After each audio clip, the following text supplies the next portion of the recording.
अनुभव क्रिया ब्रह्म ज्ञान के पाठ में जो अनुभव क्रिया के लिए जो अप्रोक्ष अनुभव और तर्क बताया है उसका थोड़ा स्पष्ट कर सकते हैं। अनुभव क्रिया का अर्थ है कि ये ज्ञान, ये अनुभव और अनुभवकर्ता दो अलग नहीं है, अलग अलग नहीं है। अनुभव के बिना अनुभवकर्ता नहीं दिखेगा, जाना नहीं जाएगा। अनुभवकर्ता के बिना कोई अनुभव संभव नहीं है। जो पृष्ठभूमि है अनुभव की वो हमेशा रहती है। पृष्ठभूमि के बिना अनुभव नहीं होगा, कहाँ प्रकट होगा, संभव नहीं है। तत्व के बिना नाम रूप नहीं होगा, नाम रूप के बिना तत्व नहीं होगा। तो एक दूसरा न होते हुए भी एक है। अब इसमें अप्रोक्ष अनुभव यही हो सकता है कि आपको दोनों अलग अलग नहीं दिखेंगे। जैसे कि मैंने कहा, ज्ञान नकारात्मक होता है। अप्रोक्ष अनुभव द्वारा देखने का प्रयास कीजिए कि बिना अनुभवकर्ता के अनुभव कब जाना गया। आप देखेंगे ऐसा कभी नहीं हुआ। फिर ये देखने का प्रयास कीजिए कि ऐसा कौन सा समय था जब केवल अनुभव करता था, कोई अनुभव नहीं था। और आप देखेंगे ऐसा भी नहीं है, ऐसा भी कभी नहीं हुआ। अनुभव की जो मात्रा है वो कम अधिक हो सकती है क्योंकि वो परिवर्तनशील है। तो आप आंख बंद कर लेंगे, जगत समाप्त। आप शरीर को भूल जाएंगे, श्वास पे ध्यान देंगे, शरीर समाप्त। आप उसको भी भूल जाएंगे, मानसिक अनुभव बचे। कभी कभी मानसिक अनुभव भी भुला दिया जाएगा, नकार दिया जाएगा, शांति का अनुभव बचा है, लेकिन हमेशा कुछ ना कुछ रहेगा। इतना ही अप्रोक्ष अनुभव हो सकता है। तर्क ये कहता है कि अगर दो घटनाएं हमेशा एक साथ मिलती है और दोनों में कोई समय की और स्थान की दूरी नहीं दिखती तो वो एक ही है। तो अपने अप्रोक्ष अनुभव पे ये तर्क का उपयोग कीजिए, देखिए क्या स्थिति है। आप देखेंगे अनुभव मुझसे अलग नहीं है, मुझसे बाहर नहीं है, ना अंदर है। इस सहज स्थिति को जहाँ पे भेद न दिखे अनुभव क्रिया कहा गया।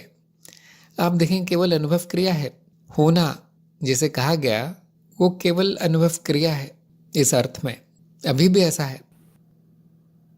और ये अनुभव क्रिया अस्तित्व की अवस्था है। अस्तित्व ऐसा ही है। बाकी जो उसमें भेद है और अनुभव में भेद है, तो अनुभवकर्ता को अलग कर दिया गया, उसको मैं कह दिया गया, ये सब चित्त निर्मित भेद है। कुछ भेद अज्ञान है, कुछ भेद हमने समझने के लिए किया है। जिसे अनुभवकर्ता का भेद किया गया है, लेकिन वो समझने के लिए, सच में नहीं है। अनुभव में 3 तरह के भेद बताए गए हैं, जगत शरीर मन, लेकिन वो भेद नहीं है, एक ही प्रकार का अनुभव है सारा। सपना है, सपने की तरह प्रकट है छाया के रूप में, वो सब मेरे ही रूप है, अभी भी ऐसा ही है। तो ये जो अवस्था है इसको हम कहते हैं अस्तित्व की अवस्था, सहज समाधि, अनुभव क्रिया या ब्रह्म अवस्था। पुराना नाम उसका ब्रह्म अवस्था कह सकते हैं। ब्रह्म ऐसा ही है, बस होना है। अब इसमें कोई ज्ञान नहीं, कोई अज्ञान नहीं, कोई सत्य भी नहीं है, कोई असत्य भी नहीं। क्या कुछ होता है? कुछ होता भी नहीं है, क्योंकि जो प्रतीत होता है वो सच में नहीं हो रहा। क्या कुछ नहीं होता है? ये भी गलत है। सब कुछ होता है, प्रतीत होता है। क्या मैं नहीं हूँ?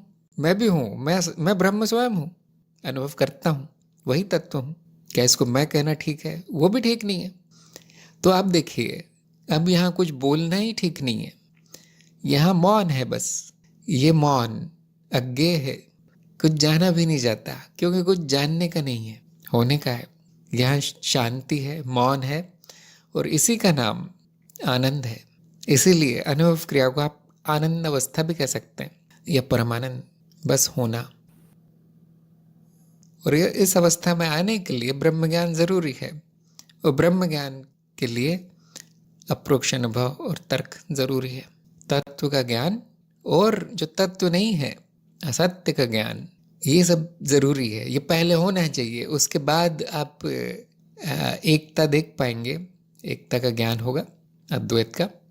उसके बाद ही अनुभव क्रिया का ज्ञान होगा, अनुभव क्रिया की झलक मिलेगी। लेकिन ध्यान रखिए, अनुभव क्रिया एक अनुभव नहीं है जो आएगा जाएगा, अभी भी है वो अस्तित्व की स्थिति है।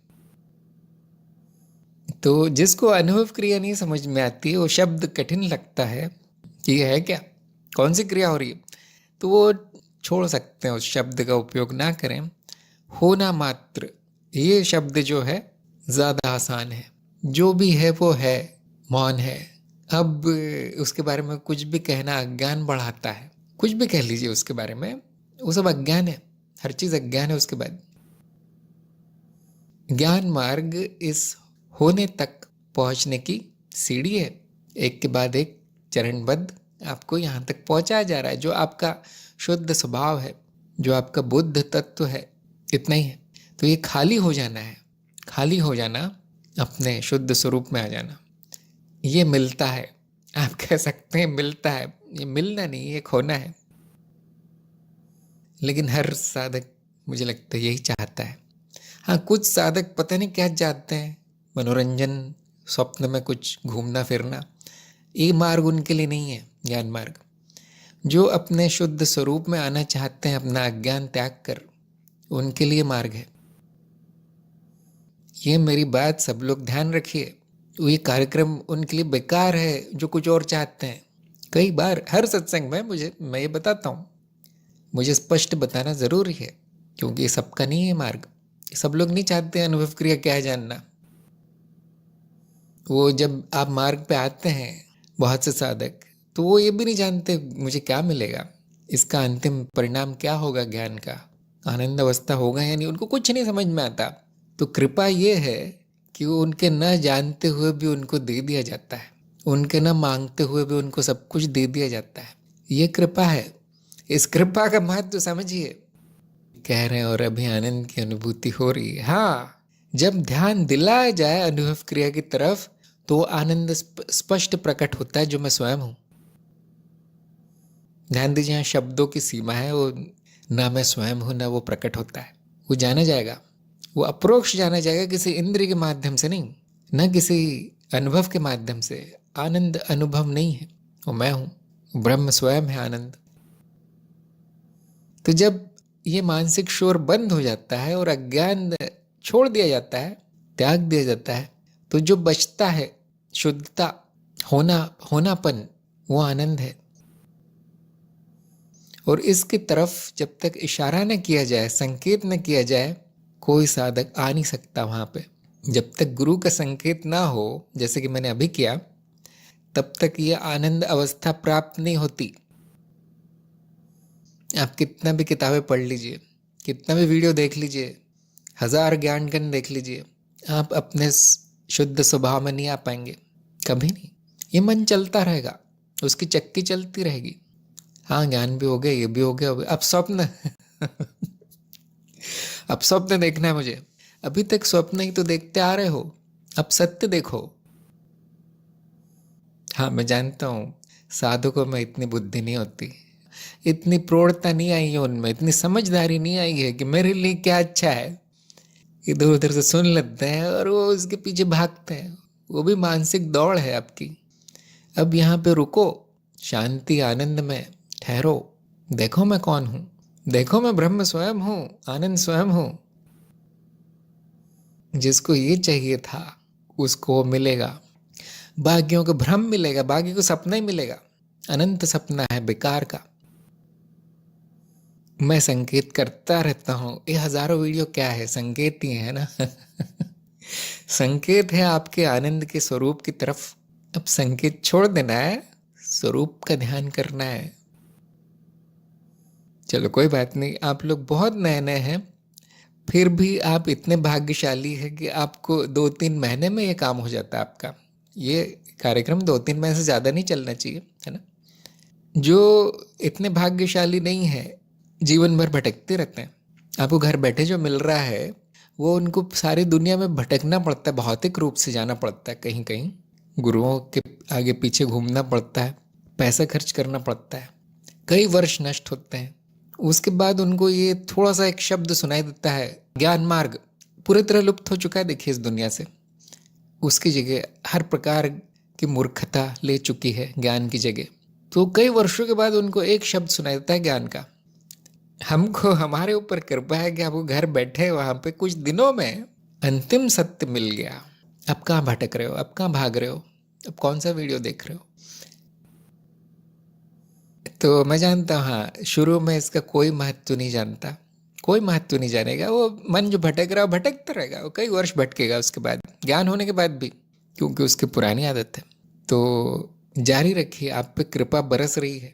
जिनको नहीं चाहिए सत्य स्वरूप और ये सब क्या है, साक्षी भाव, ये सब बेकार है बोलेंगे, तो फिर मैं क्या बोलूँगा, फिर मैं क्या दूंगा फिर आपको। वो भटकना जारी रहेगा, मार्ग कभी समाप्त नहीं होगा, साधना कभी समाप्त नहीं होगी, आनंद और शांति की स्थिति कभी नहीं आएगी। इसलिए सबको बैठकर यही पहले मनन करना चाहिए, सोच विचार कीजिए मुझे क्या चाहिए, उसके बाद ही कार्यक्रम में आगे बढ़िए। सभी को सुझाव है, संकेत दिया गया है, बहुत आसान है, बहुत आसान है। अगर आपने सभी चरणबद्ध चले हैं, निर्देश माने हैं, तो बच्चों का खेल है फिर। बुद्धत्व, आत्मज्ञान, मुक्ति, मोक्ष 2-3 दिन में संभव है। ये कोई विश्वास नहीं करता, मैं जानता। वो ये कहेंगे नींद में तो नहीं आ रहा है, मैं तो नहीं रहता नींद में। तो इस प्रकार वो भटकते रहते हैं, वो